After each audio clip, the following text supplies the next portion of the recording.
আসসালামু আলাইকুম। বাংলাদেশ বেতার, গোপালগঞ্জ। ঈদ মোবারক। খবর পড়ছি এস এম শফিউল্লাহ রাজ। পবিত্র ঈদুল আজহা উপলক্ষে দেশবাসী সহ বিশ্বের সকল মুসলিম ভাইবোনকে আন্তরিক শুভেচ্ছা ও ঈদ মোবারক জানিয়েছেন রাষ্ট্রপতি মোহাম্মদ শাহাবুদ্দিন।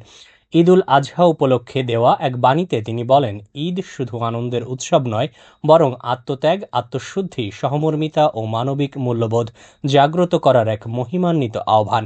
মহান আল্লাহর সন্তুষ্টির উদ্দেশ্যে হজরত ইব্রাহিম আলাইহিসাল্লাম ও হজরত ইসমাইল আলাইহিসাল্লামের আত্মত্যাগের শিক্ষা মুসলিম উম্মার জন্য চিরন্তন আদর্শ হয়ে রয়েছে।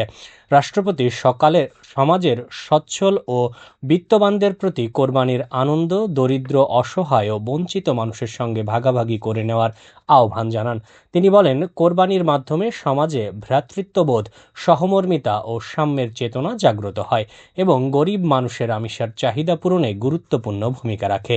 তিনি আরও বলেন, নির্ধারিত স্থানে কোরবানি করা এবং বর্জ্য দ্রুত অপসারণের মাধ্যমে পরিচ্ছন্ন ও স্বাস্থ্যসম্মত পরিবেশ বজায় রাখতে সবাইকে সচেতন থাকতে হবে।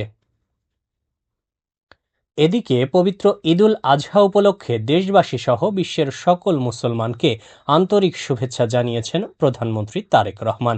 গতকাল দেওয়া এক বাণীতে তিনি বলেন, পবিত্র ঈদুল আজহা ত্যাগ, তাকওয়া ও আত্মশুদ্ধির মহান শিক্ষা বহন করে। হজরত ইব্রাহিম আলাইহিসসালামের আত্মত্যাগ ও মহান আল্লাহর প্রতি নিঃশর্ত আনুগত্য মুসলিম উম্মার জন্য অনুকরণীয় দৃষ্টান্ত হয়ে আছে।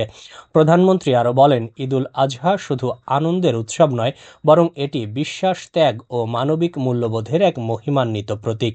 তিনি মহান আল্লাহর দরবারে দেশের শান্তি, সমৃদ্ধি ও স্থিতিশীলতা কামনা করেন, পাশাপাশি বিশ্বজুড়ে শান্তি, সম্প্রীতি ও নিরাপত্তা প্রতিষ্ঠার জন্য দোয়া করেন।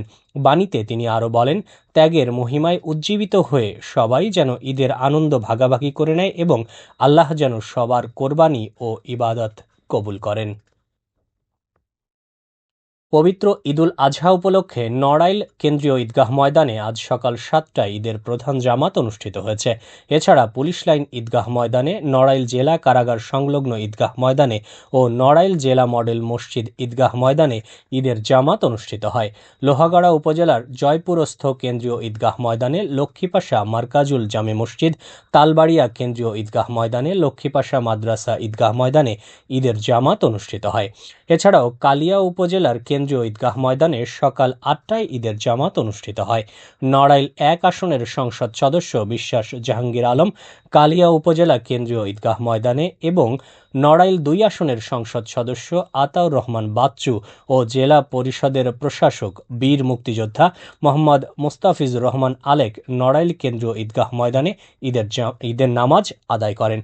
এছাড়াও প্রশাসনের কর্মকর্তারা, রাজনৈতিক নেতৃবৃন্দ, মুসল্লিরা নিজ নিজ এলাকার ঈদগাহ ময়দানে ঈদের নামাজ আদায় করেন। নামাজ আদায় শেষে মোনাজাতে মুসলিম উম্মার শান্তি ও সমৃদ্ধি কামনায় দোয়া ও মোনাজাত করা হয়। এদিকে মাদারীপুরে পবিত্র ঈদুল আজহা উপলক্ষে ঈদের প্রধান জামাত আজ সকাল 7টায় মাদারীপুর কেন্দ্রীয় পৌর ঈদগাহে এবং সকাল 8টায় দ্বিতীয় জামাত অনুষ্ঠিত হয়েছে। এছাড়া সকাল 6টা 45 জেলা পুলিশ লাইন্স মাঠে ঈদের জামাত অনুষ্ঠিত হয়। সকাল 7টা 15 সদর উপজেলা চত্বর, দরগা শরীফ মসজিদ প্রাঙ্গণ ও চর মুগরিয়া ঈদগাহে ঈদের জামাত অনুষ্ঠিত হয়।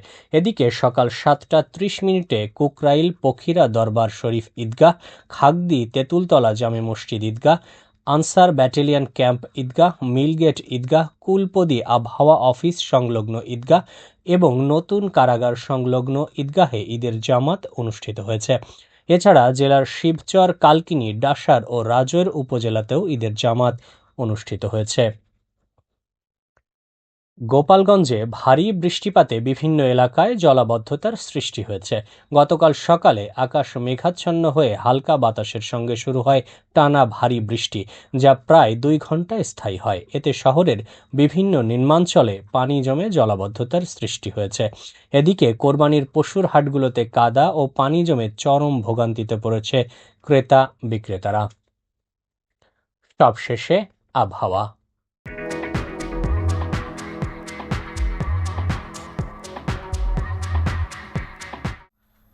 আজ বেলা 1টা পর্যন্ত দেশের অভ্যন্তরীণ নদীবন্দরসমূহের জন্য আবহাওয়ার পূর্বাভাসে বলা হয়েছে রংপুর, দিনাজপুর, বগুড়া, ময়মনসিংহ, নোয়াখালী ও সিলেট অঞ্চলের উপর দিয়ে পশ্চিম অথবা উত্তর-পশ্চিম দিক থেকে ঘন্টায় 45 থেকে 60 কিলোমিটার বেগে অস্থায়ীভাবে ঝোড়ো হাওয়া সহ বৃষ্টি অথবা বজ্রবৃষ্টি হতে পারে।